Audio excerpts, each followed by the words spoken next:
Hello, അസ്സലാമലൈക്കും. Welcome back. ഒരു പുതിയ വീഡിയോയിലേക്ക് എല്ലാവർക്കും സ്വാഗതം. ഇന്നത്തെ വീഡിയോയിൽ നമ്മൾ കാണുന്നത് എയർ ഫ്രയറിൽ നല്ലതുപോലെ ഫ്രഞ്ച് ഫ്രൈസ് എങ്ങനെ ഉണ്ടാക്കുന്നതെന്ന് കേട്ടോ.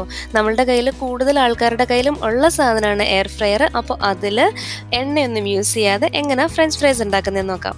അപ്പോൾ അതിന് വേണ്ടിയിട്ട് ഇവിടെ ഞാൻ എടുത്തേക്കുന്നത് ഒരു 3 പൊട്ടറ്റോ എടുത്തേക്കുന്നത്. ജസ്റ്റ് അതിൻ്റെ തൊലി കളഞ്ഞെടുക്കണം.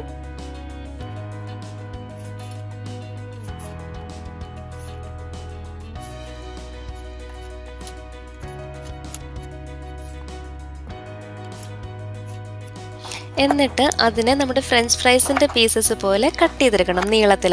അങ്ങനെ കട്ട് ചെയ്തെടുക്കുമ്പോഴത്തേക്കിനും ശ്രദ്ധിക്കേണ്ട കാര്യം എന്ന് പറഞ്ഞാൽ എല്ലാം ഒരേപോലെയുള്ള വലിപ്പത്തിലായിരിക്കണം. അങ്ങനെ കട്ടി കൂടി പോവാനും കുറഞ്ഞു പോവാനും ഒന്നും പാടില്ല. പറ്റുന്നത് പോലെ എല്ലാത്തിനും ഒരു ഈവൻ സൈസിൽ കട്ട് ചെയ്തെടുക്കാനായിട്ട് മാത്രം ഒന്ന് ശ്രദ്ധിച്ചാൽ മതി. ഇപ്പം ഞാൻ ആ 3 പൊട്ടറ്റോയും കട്ട് ചെയ്തെടുത്തിട്ടുണ്ട് കേട്ടോ. നല്ല നീളത്തിൽ കട്ട് ചെയ്ത് വരുമ്പോഴത്തേക്കിനും ഇതുപോലെ ഇരിക്കും. ഇനി ഞാൻ ഈ കട്ട് ചെയ്തെടുത്ത പീസസിനെ ഒരു ബൗളിലേക്ക് ഇട്ട് കൊടുത്തിട്ട് അതിലേക്ക് കുറച്ച് വെള്ളവും കൂടെ ഒഴിച്ച് ഒരു അരമണിക്കൂർ അങ്ങനെ ഇട്ടേക്കാം. ഇത് കുതിർന്നു പോകുന്നോ ഒരുപാട് സോഫ്റ്റ് ആകുന്നോ അങ്ങനത്തെ ഒരു പേടിയേ വേണ്ട. ഇതിനൊന്നും പറ്റില്ല. ജസ്റ്റ് ഹാഫ് ആൻ അവർ ഇത് ആ ബൗളിലിരിക്കട്ടെ വെള്ളത്തിൽ. എന്തിനാ അങ്ങനെ ചെയ്യുന്നത് വെച്ചാൽ ഈ പൊട്ടറ്റോയിലുള്ള സ്റ്റാർച്ച് പോവാൻ വേണ്ടിയിട്ടാണ് നമ്മൾ വെള്ളം ഒഴിച്ച് വെക്കുന്നത്. അപ്പോൾ എത്ര സ്റ്റാർച്ച് ഉണ്ടോ അത് അത്രയും പോയി കിട്ടും. ഇപ്പോൾ ഒരു അരമണിക്കൂർ കഴിഞ്ഞിട്ടുണ്ട്. നമുക്ക് ജസ്റ്റ് ഒന്ന് ഇളക്കി നോക്കുമ്പോഴത്തേനും കാണാൻ പറ്റും ചെറിയൊരു വൈറ്റ് കളറിൽ വന്നിട്ടുണ്ട്. അതെന്ന് പറഞ്ഞാൽ അതിൻ്റെ സ്റ്റാർച്ച് എല്ലാം വന്നിരിക്കുന്നതാണ്. ഇനി നമുക്ക് ആ വെള്ളം അങ്ങ് ഒഴിച്ച് കളഞ്ഞിട്ട് ഇതിനെ ഒന്ന് ഡ്രൈ ആവാനായിട്ട് വയ്ക്കാം. വെള്ളം ഒന്ന് തോർന്ന് കഴിയുമ്പോഴത്തേക്കിനും ഞാനൊരു ഡ്രൈ ആയിട്ടുള്ള ടവലിലേക്ക് ഈ പൊട്ടറ്റോ പീസസ് ഇട്ട് കൊടുക്കുകയാണ്. ഇനി ഇതൊന്ന് നല്ലതുപോലെ ഡ്രൈ ആക്കി എടുക്കണം. അതിനൊരു 10-15 മിനിറ്റ്സ് ഒക്കെ ഇങ്ങനെ വെച്ച് കഴിഞ്ഞാലും കുഴപ്പമൊന്നുമില്ല. പക്ഷേ എങ്കിൽ ഇപ്പോൾ നമുക്ക് അത് കഴിഞ്ഞിട്ട് സമയം അന്നേരം കിട്ടിയില്ല എന്നുണ്ടെങ്കിൽ കുറച്ച് ഏറെ നേരം വെച്ച് കഴിഞ്ഞാലും ഇതങ്ങനെ ബ്ലാക്ക് ആയിട്ട് പോകത്തൊന്നുമില്ല. നമുക്കറിയാമല്ലോ സാധാരണ പൊട്ടറ്റോ പീസസ് ഇങ്ങനെ നമ്മൾ കട്ട് ചെയ്തൊക്കെ വെച്ച് കഴിഞ്ഞാൽ കുറച്ച് നേരം കഴിയുമ്പോഴത്തേക്കിനും അതങ്ങ് അതൊരു കറുത്ത കളർ വീഴും. പക്ഷേ എങ്കിൽ ഇവിടെ ഈ സ്റ്റാർച്ച് പോകുന്നുണ്ടല്ലോ, അതുകൊണ്ട് തന്നെ അത്ര പെട്ടെന്നൊന്നും ഇതിനകത്തേക്ക് ആ ഒരു കളർ മാറ്റം വരത്തേയില്ല. ഞാൻ അതിൻ്റെ മുകളിലേക്ക് ഒരു ടവലും കൂടെ ഇട്ട് കൊടുത്തിട്ട് നല്ലതുപോലെ ഒന്ന് ഡ്രൈ ആക്കി എടുക്കുന്നുണ്ട്. എന്താ ഇപ്പോൾ തന്നെ ഒരുവിധം ഇതിലെ വെള്ളമൊക്കെ പോയിട്ടുണ്ട്. നമ്മളെടുത്ത ആ ടവല് ഡ്രൈ ആയിരുന്നില്ലേ, ഇപ്പം നമുക്ക് നോക്കുമ്പോൾ കാണാം കുറച്ച് വെള്ളമൊക്കെ അതിലേക്ക് വന്നിട്ടുണ്ട്. പിന്നെ അതുപോലെ തന്നെ ഈ പൊട്ടറ്റോ പീസസ് ഒക്കെ അത്യാവശ്യം ഡ്രൈ ആയിട്ടുണ്ട്. വേണമെങ്കിൽ നമുക്ക് ഇപ്പം തന്നെ എടുത്തിട്ട് ചെയ്യാം. ഇല്ലയെന്നുണ്ടെങ്കിൽ കുറച്ച് സമയം ഇപ്പം നമുക്ക് വേറെ എന്തെങ്കിലും ജോലി ഉണ്ട് ഇങ്ങനെ വെച്ച് കഴിഞ്ഞാലും അതിൻ്റെ കളറൊന്നും തന്നെ ചേഞ്ച് ആവത്തില്ല. ഞാനിപ്പോൾ ഒരു ജസ്റ്റ് 10 മിനിറ്റ്സ് കഴിഞ്ഞിട്ടാട്ടോ ഇത് ഉണ്ടാക്കാൻ പോകുന്നത്. ഫുള്ളായിട്ട് ഡ്രൈ ആയിട്ടുണ്ട്. ആ വെള്ളത്തിൻ്റെ അംശം എല്ലാം പോയിട്ടുണ്ട്. അതുപോലെ തന്നെ ഇപ്പം നമ്മൾ ഈ വെള്ളത്തിൽ കട്ട് ചെയ്തിട്ട് വെള്ളത്തിൽ കുറച്ച് നേരം ഇട്ട് പിന്നെ അതിനെടുത്ത് ഡ്രൈ ചെയ്യുന്ന ആ ഒരു കാര്യമില്ലേ, അത് ചെയ്യുമ്പോഴത്തേക്കിനും നമ്മൾ ശരിക്കും നമ്മൾ പുറത്തുനിന്നൊക്കെ വാങ്ങുന്ന പോലെ അതേ ഒരു ടെക്സ്ചറിൽ തന്നെയുള്ള ഫ്രഞ്ച് ഫ്രൈസ് ആണ് നമുക്ക് ഈ എയർ ഫ്രയറിൽ ഉണ്ടാക്കുമ്പോഴത്തേനും കിട്ടുന്നത്. പക്ഷെ അതല്ലാതെ കട്ട് ചെയ്ത ഉടനെ ഡയറക്റ്റ് തന്നെ നമ്മൾ ആ ഒരു പീസസിനെ അങ്ങനെ എടുത്തിട്ട് ഉണ്ടാക്കുമ്പോഴത്തേക്കിനും ഈ ഒരു ടെക്സ്ചറിലൊന്നും കിട്ടത്തേ ഇല്ല. അത് ഭയങ്കരമായിട്ട് അങ്ങ് ഡ്രൈ ആയിട്ട് ഇങ്ങനെ നല്ല കട്ടിയാവും, ഇങ്ങനെ മുരുമുരാന്നിരിക്കും. ഇവിടെ ഞാൻ ഒരു just 1 table spoon vegetable oil അല്ലെങ്കിൽ സൺഫ്ലവർ ഓയിൽ ഒഴിക്കുന്നുണ്ട് കേട്ടോ. പിന്നെ ഉപ്പ്, അതുപോലെ തന്നെ മുളക് പൊടി ആവശ്യത്തിനും കൂടെ ഇട്ട് കൊടുത്തിട്ട് നമുക്ക് നല്ലതുപോലെ ഒന്ന് ഇളക്കി യോജിപ്പിക്കാം. നല്ലതുപോലെ ഇളക്കി വരുമ്പോഴത്തേക്കിനും നമുക്ക് കുറച്ചും കൂടെ മുളക് പൊടി വേണം തോന്നുവാണെങ്കിൽ ഇട്ട് കൊടുക്കാം. ഇവിടെ മുളക് പൊടിക്ക് പകരം വേണമെങ്കിൽ പെപ്പർ പൗഡർ ഇടാം. അതൊക്കെ നമ്മുടെ ഇഷ്ടം പോലെ. നമുക്ക് സീസണിങ് എങ്ങനെയാണ് വേണ്ടത് ആ ഇഷ്ടം പോലെ. ഇനി സ്പൈസി വേണ്ട, നോർമൽ മതി എന്നുണ്ടെങ്കിൽ മുളക് പൊടി അവോയ്ഡ് ചെയ്യാം. എന്നിട്ട് നമുക്ക് ഉപ്പ് മാത്രം ആഡ് ചെയ്താൽ മതി. അപ്പം ഞാനിവിടെ കുറച്ചും കൂടെ മുളക് പൊടി ആഡ് ചെയ്ത് കുറച്ചും കൂടെ സ്പൈസി ആയിക്കോട്ടെ വിചാരിച്ചിട്ട് ഇതെല്ലാം കൂടെ നല്ലതുപോലെ ഒന്ന് മിക്സ് ചെയ്തെടുക്കും. ഇനി നമുക്ക് നമ്മുടെ എയർ ഫ്രയർ ഒന്ന് പ്രീ ഹീറ്റ് ചെയ്യാം. അതിന് വേണ്ടിയിട്ട് 200-ലാണ് ഞാൻ വെക്കുന്നത്. 200 ഡിഗ്രി സെൽഷ്യസിൽ വെച്ചിട്ട് ഒരു 10 മിനിറ്റ്സ് വല്ലതും പ്രീ ഹീറ്റ് ചെയ്താൽ മതിയാവും.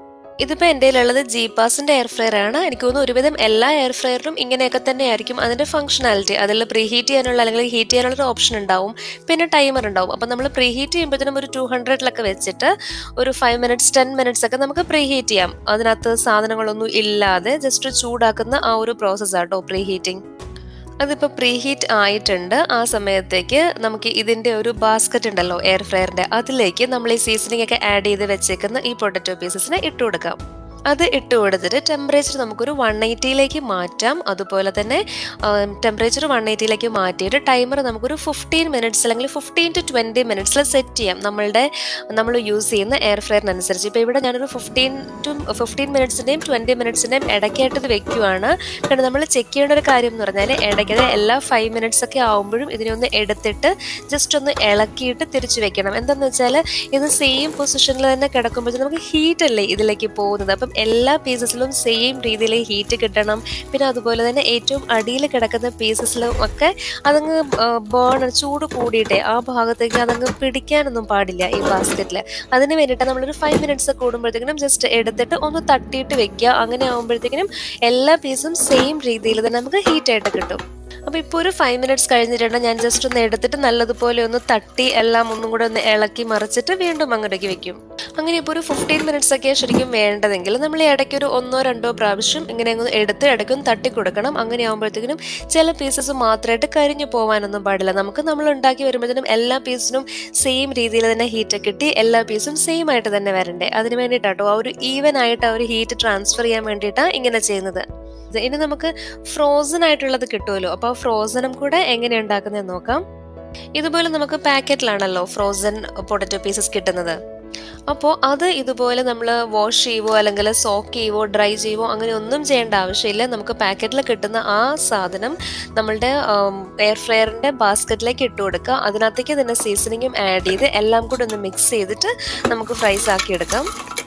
പിന്നെ ഇതിലേക്ക് ഓയിൽ ആഡ് ചെയ്യേണ്ട ആവശ്യമില്ല. നമുക്ക് ഇങ്ങനെ കിട്ടുന്ന ഫ്രോസൺ ഫ്രഞ്ച് ഫ്രൈസ് കിട്ടുന്ന ആ പാക്കറ്റിൽ അത് ഓൾറെഡി ഓയിൽ ആഡ് ചെയ്തിട്ടായിരിക്കും വരുന്നത്. അപ്പോൾ നമ്മൾ അതിനകത്തേക്ക് അഡീഷണൽ ഓയിൽ ആഡ് ചെയ്യേണ്ട ആവശ്യമില്ല. നമ്മളുടെ ഫ്രഞ്ച് ഫ്രൈസ് റെഡി ആയിട്ട് വരുമ്പോൾ നമുക്ക് കാണാൻ പറ്റും നമ്മൾ നേരത്തെ ഉണ്ടാക്കിയപ്പോഴത്തേക്കിനും ഒരു സ്പൂൺ ഓയിൽ ആഡ് ചെയ്തിട്ടുണ്ടായിരുന്നല്ലോ. അപ്പം അതേപോലെ തന്നെ കുറച്ചൊരു ആ ഓയിലിൻ്റെ ഒരു ടെക്സ്ചറിലായിരിക്കും ഇതും കിട്ടുന്നത്. അപ്പോൾ നമ്മൾ അഡീഷണൽ ഇവിടെ ഓയിൽ ഒട്ടും തന്നെ ആഡ് ചെയ്യണ്ട. മറ്റേതുപോലെ തന്നെ ഇടയ്ക്ക് നമ്മളൊരു 5 മിനിറ്റ്സ് കൂടുമ്പോഴത്തേക്കിനും ജസ്റ്റ് ഒന്ന് മാറ്റിയിട്ട് ഒന്ന് നല്ലതുപോലെ ഒന്ന് തിരിച്ചു മറിച്ചൊക്കെ ഇട്ട് കൊടുക്കണം. അത്രേ ഉള്ളൂ. നമ്മൾ ഇതേപോലെ ഫ്രഞ്ച് ഫ്രൈസ് ഉണ്ടാക്കി വെച്ചാൽ അത് ഉണ്ടാക്കി വെക്കുന്നത് മാത്രമേ കാണത്തുള്ളൂ കേട്ടോ. വളരെ നിമിഷ നേരങ്ങൾ കൊണ്ട് അത് തീർന്നിട്ടുണ്ടാവും. ഇതിപ്പോൾ ഞാൻ മുളക് പൊടി ആഡ് ചെയ്തിട്ടുണ്ട്. മുളക് പൊടി ഇഷ്ടമല്ല എന്നുണ്ടെങ്കിൽ അല്ലെങ്കിൽ വേണ്ടാന്നുണ്ടെങ്കിൽ അത് ആഡ് ചെയ്യേണ്ട. ജസ്റ്റ് ഉപ്പ് മാത്രം ആഡ് ചെയ്താൽ മതി. നമ്മൾ നോർമലി ഉണ്ടാക്കുമ്പോഴത്തേക്കിനും എണ്ണയിൽ ഇപ്പം നമ്മളുടെ പാനിൽ എണ്ണയിലിട്ട് വറുത്ത് കോരുമല്ലേ ചെയ്യുന്നത്. അങ്ങനെ ഒന്നും ചെയ്യുമ്പോൾ അത്രയും എണ്ണയൊന്നും ഇവിടെ എടുക്കുന്നേ ഇല്ല. ജസ്റ്റ് 1 ടേബിൾ സ്പൂൺ അല്ലെങ്കിൽ 1 ടീസ്പൂൺ എണ്ണ ഒഴിച്ചു കൊടുത്താലും മതി. അപ്പോൾ എയർ ഫ്രയറിൽ ഫ്രഞ്ച് ഫ്രൈസ് ഉണ്ടാക്കുന്നത് എങ്ങനെയാണെന്ന് നോക്കുന്ന ആളുകൾക്ക് ഈ വീഡിയോ ഹെൽപ്ഫുൾ ആകുമെന്ന് വിശ്വസിക്കുന്നു. അപ്പോൾ അങ്ങനെ ആയിട്ടുണ്ടെങ്കിൽ വീഡിയോ ലൈക്ക് ചെയ്യാനും അതുപോലെ നമ്മുടെ ചാനൽ ഇതുവരെ സബ്സ്ക്രൈബ് ചെയ്തിട്ടില്ല എന്നുണ്ടെങ്കിൽ സബ്സ്ക്രൈബ് ചെയ്യാനും മറക്കല്ലേ. പിന്നെ എയർ ഫ്രയറുള്ള എല്ലാവർക്കും ഇതൊന്ന് ഷെയറും കൂടെ ചെയ്തോളൂ കേട്ടോ.